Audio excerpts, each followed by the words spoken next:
Mga fans ang masaya para kay Bea Alonzo dahil ngayong 25 years niya ay balik showbiz siya dahil magkakaroon siya ng bagong teleserye. Masaya rin ang kanyang puso dahil malapit na ang kanyang kasal kay Vincent Ko na isang billionaire. At hindi lamang yon, pati ang kanyang mga ex-boyfriends dati ay talaga namang masaya rin para kay Bea. Tulad na lang ni Zanjo Marudo at ganun din si Dominic Roque. Ano kaya ang mga sinabi ng kanyang ex-boyfriend tungkol sa nalalapit ng pagpapakasal ni Bea sa kanyang billionaire boyfriend na si Vincent Ko ngayong May? Sabi nga nila, 2 beses daw ikakasal si Bea sa Spain at sa Pilipinas. Ating alamin ang buong detalye.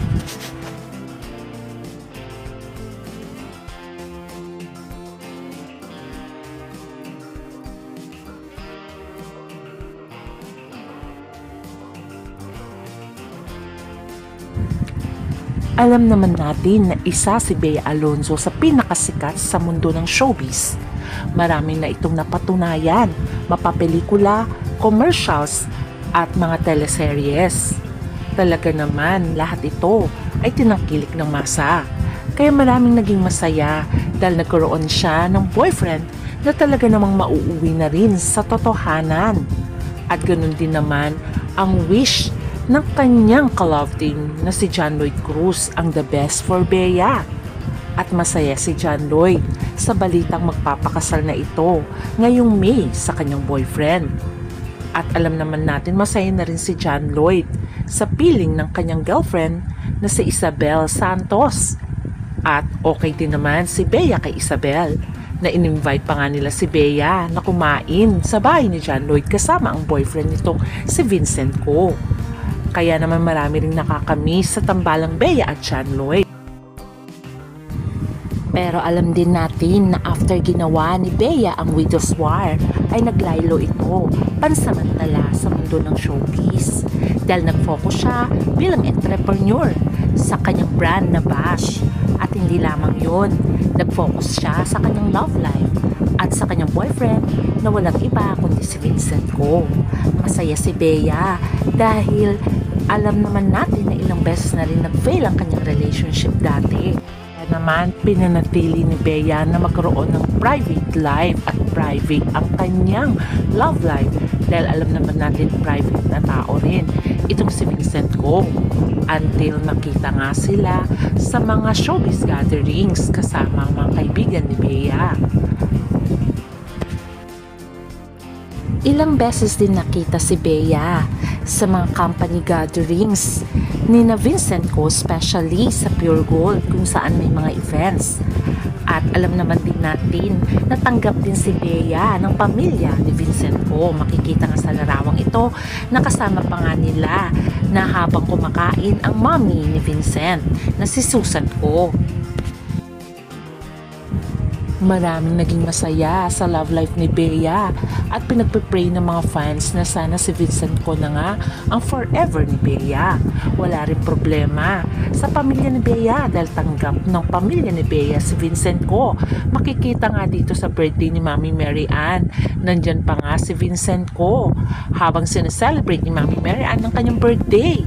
At makikitang nag-usap pa nga sila ni Mami Mary Ann at ang kausap niya ay si Vincent Ko.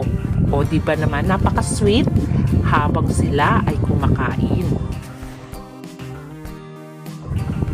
Kaya naman sa napabalitang pagpapakasal soon ni Bea Alonzo na nagtrending ang kanilang marriage bands nitong si Vincent Ko na inanunsyo sa isang parish church sa Manila. Listeners, we are announcing the marriage sa bans parish of the church proposed na yun. marriage of the following couples. First bans for Ferdinand Vincent P. Co., 44 years old, son of Lucio L. Co. and Susan C. P., who will be married to Philbert Angeli Escalante Ranolio, 38 years old, daughter of Felizardo Ranolio and Mary Ann Escalante. Dahil sa balitang ito, maraming well-wishers at masaya para kay Bea dahil finally ay magkakaroon na siya ng forever. Ganon din naman ang wish ng kanyang mga ex-boyfriends. At tulad nga ng sinabi nga ng dati niya nakarelasyon na si Sanjo Marudo, at least lahat daw ay masaya na. Alam naman natin nakarelasyon niya nga si Sanjo ng ilang taon, pero nananatili naman ang kanilang friendship kahit sila ay maghiwalay na. Kaya sabi nga ni Sanjo, wish niyang the best kay Bea. At masaya na rin naman si Sanjo dahil kasal na rin siya kay Rhea Atayde at may anak na rin sila.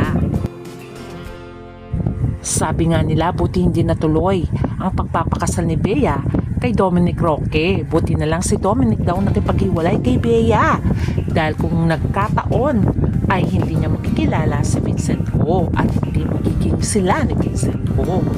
Kaya naman, masaya rin naman si Dominic sa pagpapakasal ni Bea kay Vincent Ho. Wish niya daw ang the best. Masaya na rin si Dominic sa piling ng kanyang girlfriend na si Sue Ramirez.